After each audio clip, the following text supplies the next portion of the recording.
হাসি মুখে এত চমৎকার একটা কাজ করেছে, সবার মধ্যে যে একটা স্পিড ছিল যে না চমক তো অবশ্যই থাকবে। তুফান 1 নিয়ে যেহেতু মানুষের মাথা নষ্ট হয়ে যাচ্ছে, তুফান 2 দেখে মানুষ পাগল হয়ে যেতে পারে।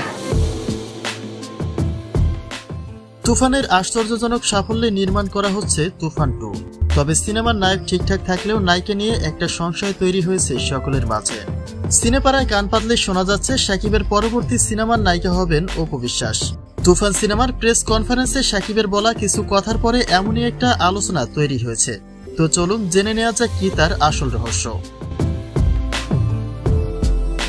শাকিবের ৭২ সিনেমার নায়িকা অপু বিশ্বাস, যা থেকে ঢালিউড কুইন খ্যাতিটা নিজের দখলেই করে নিয়েছেন ঢাকাই সিনেমার এই কুইন। কিন্তু মাঝের দীর্ঘ বছর ধরে পর্দায় তাদের জুটি আর ফিরে দেখা না গেলেও বেশ কিছুদিন ধরে শাকিবের নায়িকা হওয়ার আলোচনায় থাকছেন অপু বিশ্বাস, যেটা তিনি এর আগেও কয়েকবার ইশারা ইঙ্গিতে প্রকাশ করেছিলেন।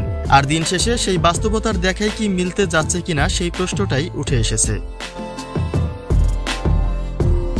সম্প্রতি তুফান সিনেমার প্রেস কনফারেন্সে ছবিটির সাফল্য নিয়ে বক্তব্য পেশ করেছেন শাকিব খান। তবে ছবিটি নিয়ে যতটা ভাবা হয়েছিল, খুব অল্প সময়ের মধ্যেই তার চেয়েও অধিক সাফল্যতা চলে এসেছে, যার ফলে প্রযোজক পরিচালকের সিদ্ধান্তে নির্মাণ করা হবে তুফান 2। কিন্তু তাতে নায়িকা কে থাকছেন সে বিষয়টি পরিষ্কার করেননি কিং খান। তবে তাতে যে বড় কিছু চমক থাকছে সেই ইঙ্গিতটা প্রকাশ করা হয়েছে। তাহলে এবার কি দেশি নায়িকা মিলবে কিনা সেই প্রশ্নটাই উঠে এসেছে।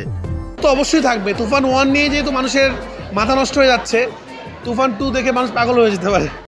এর আগে দেশি নায়িকাদের একটা অভিযোগ দেখা গিয়েছিল যে মিমির চেয়ে ভালো সুন্দরী এবং যোগ্যতা সম্পন্ন নায়িকা এখনো ঢালিউড ইন্ডাস্ট্রিতে রয়েছে। শাকিব একটু চোখ মেলে তাকালেই পর্দায় তাদের দেখা মিলবে। তো এবারের চমকটা কি বড় কোনো সারপ্রাইজ হবে কিনা সেটা নিয়ে চলছে নানা রকম আলোচনা।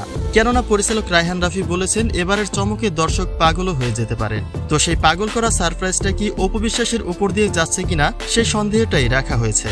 কেননা একে তো অপু বিশ্বাস শাকিবের সঙ্গে কাজ করার দৃঢ় ইচ্ছে প্রকাশ করেই যাচ্ছেন, আর তার উপরে অপুর সঙ্গে সম্পর্কের গভীরতায় রয়েছেন শাকিব খান।